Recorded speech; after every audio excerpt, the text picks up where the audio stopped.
আন্তর্জাতিক মানবাধিকার কমিশন খুলনা মহানগর কর্তৃক আয়োজিত প্রতিনিধি সম্মেলন 2024 অনুষ্ঠিত হয়েছে খুলনা নতুন রাস্তা মোরস্থ পাবলা দৌলতপুর খুলনা।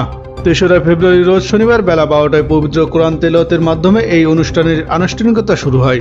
এই অনুষ্ঠানে পবিত্র কোরআন তেলাওয়াত করেন একেএম তানজিল, ব্যবস্থাপনা পরিচালক টিএম গ্রুপ।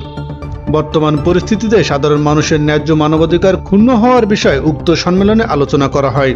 বাংলাদেশ গণতান্ত্রিক রাষ্ট্র হিসাবে প্রতিটি মানুষের নিজস্ব মত প্রকাশের স্বাধীনতা বাস্তবায়নের লক্ষ্যে আন্তর্জাতিক মানবাধিকার কমিশন এর সভাপতি জনাব এম.এ. হাশেম রাজুর হাতকে আরও শক্তিশালী এবং সকল প্রকার ডাকে সাড়া দিয়ে মানবাধিকার প্রতিষ্ঠায় এগিয়ে যাওয়ার আহ্বান করেন আইনজীবী জনাব মোহাম্মদ মঈনুদ্দিন আহমেদ, দপ্তর সম্পাদক, আন্তর্জাতিক মানবাধিকার কমিশন বাংলাদেশ চ্যাপ্টার। এছাড়াও উক্ত অনুষ্ঠানে উপস্থিত ছিলেন জনাব মাহমুদুল হাসান নিজামী, কবি ও গবেষক, সভাপতি জাতীয় কবিতা মঞ্চ কেন্দ্র কমিটি, জনাব মোহাম্মদ আবু হাসান, পরিচালক, জাতীয় সমন্বয়ক, আন্তর্জাতিক মানবাধিকার কমিশন বাংলাদেশ চ্যাপ্টার, জনাব মোহাম্মদ ইকবাল হোসেন, সভাপতি, আন্তর্জাতিক মানবাধিকার কমিশন খুলনা মহানগর, জনাব গাজী ওহিদুজ্জামান খোকন, সাধারণ সম্পাদক, আন্তর্জাতিক মানবাধিকার কমিশন খুলনা মহানগর।